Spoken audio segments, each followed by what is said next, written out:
Hello everybody, welcome back. UEFA champions লিগের quarter final থেকে Barca হেরে বাদ পড়ছে, সেটা আমরা জানি। হারটা মেনে নিতে হয়, কোনো কিছু যে করার আছে, লিগাল অ্যাকশনে যাওয়া ছাড়া অন্য কোনো যে উপায় আছে বা কিছু করার আছে সেটা না। আমরা দেখছি ম্যাচের পরপরই সাথে সাথে ম্যানেজমেন্ট লিগাল অ্যাকশনে গেছে, ওয়েফার কাছে আবেদন করছে। যদিও ওয়েফা পজিটিভলি রেসপন্স করবে বলে আমার কাছে মনে হচ্ছে না, এখন অবধি যে রেসপন্স করছে সেটা আমরা লক্ষ্য করতেছি না। তো টার্পিন ছিল বার্সা অ্যাথলেটিকো ম্যাচে রেফারি, তো তার পক্ষপাতিত্ব কিংবা নিউট্রালিটির কোনো দেখা আমরা পাই নাই। সে যেইভাবে রেফারিং করছে, তার অ্যাক্টিভিটি মাঠের মধ্যে যেমন ছিল, একদম পরিষ্কারভাবেই দেখা গেছে যে সে কোনো একটা ইনস্ট্রাকশন, কোনো একটা অ্যাসাইনমেন্ট কীভাবে মাঠের মধ্যে বাস্তবায়ন করা যায়, এক্সিকিউট করা যায়, সেটার জন্য মাঠে নামছে। আমি আমি একই সুরে বলতে চাই বা বলবো, বায়ার্ন মিউনিক এবং রিয়াল মাদ্রিদের ম্যাচে, সেকেন্ড ম্যাচে, যেটা বায়ার্নের মাঠে হয়, তো ওই ম্যাচের পরে আমরা রিয়ালের প্লেয়ারদেরকে দেখছি তারা কি পরিমাণ বা কতটুকু বেশি পরিমাণ অ্যাগ্রেসিভ হয়ে গেছিল রেফারির বিপক্ষে। এইটা কিন্তু সাধারণ কোনো বিষয় না। বার্সার সাথে যেটা হয়েছে তার থেকেও আমার কাছে মনে হচ্ছে যে কোনো অংশে কম হয় না রিয়ালের সাথে। তো এইটা মানে এই যে প্লেয়ারগুলোর কাছ থেকে এই ধরনের রিয়াকশন আসছে ম্যাচের পরে, তারা নিজেরাও এটা মানতে পারতেছে না।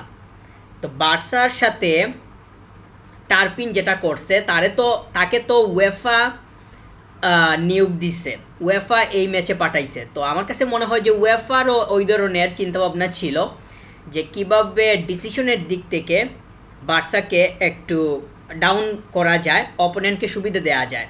বার্সা এবং রিয়াল দুইটা ম্যাচেই আমরা লক্ষ্য করছি সেকেন্ড লেগে এমনভাবে রেফারিং হয়েছে। বিশেষ করে আমি বার্সা বলবো, আমাদেরটা আমি সামনে নিয়ে আসবো, কারণ ফার্স্ট লেগে যেটা হয়েছে এক্স্যাক্টলি ওইটার রিপিটিশন আমরা সেকেন্ড লেগে দেখছি।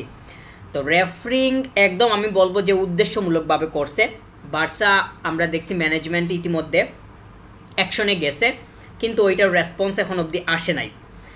তো ওইটা আসলে আমরা হয়তো পরবর্তী আপডেট পাবো এবং দেখবো যে ওয়েফা এই জায়গাতে কী করতেছে। বার্সা ফাইন্যান্সিয়াল বিষয়টাও উল্লেখ করছে যে আমরা ফাইন্যান্সিয়ালি অনেকটাই ক্ষতিগ্রস্ত হয়েছি, এই ধরনের বিষয়ের উল্লেখ ছিল। তো এখন ওয়েফার কাছ থেকে কেমন মানে রেসপন্স আসে সেটার উপরে বাকি কিছু নির্ভর করবে। আমি এখন অবধি মানতে পারতেছি না যে রেফারিংটা কীরকম হয়েছে। এইটা যে নিউট্রাল জায়গা থেকে ছিল, এটা মেনে নেওয়া এত বেশি পরিমাণ সহজ না, কারণ টুর্নামেন্ট থেকে বাদ পড়ে গেছে এইটার কারণে। সে যেইভাবে ম্যাচের মধ্যে রেফারিং করছে, একদম পরিষ্কারভাবে দেখা গেছে যে দানি ওলমোকে বক্সে ফাউল করছে, কিন্তু ওইটার কোনো তার কাছ থেকে আমরা কোনো সাড়া পাই নাই। সে বার চেক পর্যন্ত করে নাই, যেটা প্রয়োজন ছিল। সেটা আমরা দেখছি যে সে কোনোভাবেই যায় নাই। কিন্তু আমরা দেখলাম যে যেইভাবে মানে এরিক গার্সিয়াকে রেড কার্ড দেখাইছে, এইটা মানে খুব কুইকলি ডিসিশন ছিল। সে বারে যাইতে খুব বেশি পরিমাণ দ্বিধাবোধ করে নাই। কিন্তু আমরা যদি দানি ওলমো এর প্রসঙ্গটা সামনে নিয়ে আসি, তাহলে দেখা যায় যে ভিন্ন চিত্র। অর্থাৎ রেফারিংটা যে নিউট্রাল জায়গা থেকে হয়েছিল সেটা এখন অবধি মনে হচ্ছে না, ম্যাচের পরেও মনে হয় নাই। ম্যাচের পরে আমি ভিডিও দিয়েছি, কথা বলছি, এখানে কি কথা বলছি যদি কেউ শুনে থাকেন তাহলে তো অবশ্যই বুঝতে পারার কথা। আমি ওই দিকে যাব না, আমি শুধু এটাই বলবো, রেফারিংটা কোনোভাবেই নিউট্রাল জায়গা থেকে হয় নাই। এটা কোনো না কোনোভাবে লা লিগার ক্লাবগুলোকে, মানে যেগুলা ফোকাসে আছে, ওইগুলাকে কীভাবে ডাউন করা যায় সেই দিকে নজর ছিল স্বয়ং উয়েফার। আমি বলবো রিয়ালের সাথে যেটা হয়েছে, আমরা দেখছি যে প্লেয়ারগুলো সরাসরি যেইভাবে গিয়ে প্রটেস্ট করছে, রেফারির বিরুদ্ধে যেভাবে অ্যাগ্রেসিভনেসটা শো করছে, এইটা এক প্রকার বলা যায় যে তারা যে ডিসিশনটা, তা নিউট্রাল জায়গা থেকে ডিসিশন আসছে, সেটা তাদের প্লেয়াররা পর্যন্ত মানতে পারে নাই। আর বার্সা আমরা তো দেখছি, আমরা তো ইতিমধ্যে অবগত, ম্যানেজমেন্ট মানে অ্যাকশনে গেছে।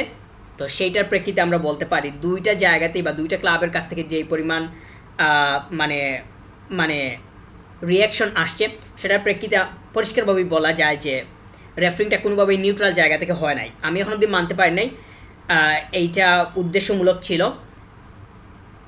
এইটা মানে নতুন না, এরকম মানে ঘটে, এরকম হয়, কিন্তু এই যে এক্স্যাক্টলি পিক টাইমে এসে একদম মিন টাইমে এসে এই ধরনের রেফারিং উদ্দেশ্যমূলকভাবে সেটা কোনোভাবেই গ্রহণযোগ্যতা পায় না। রেফারির কাছ থেকে আমরা কোনোভাবেই শতভাগ রেসপন্সিবল মানে আচরণ লক্ষ্য করি নাই, যেটা প্রয়োজন ছিল।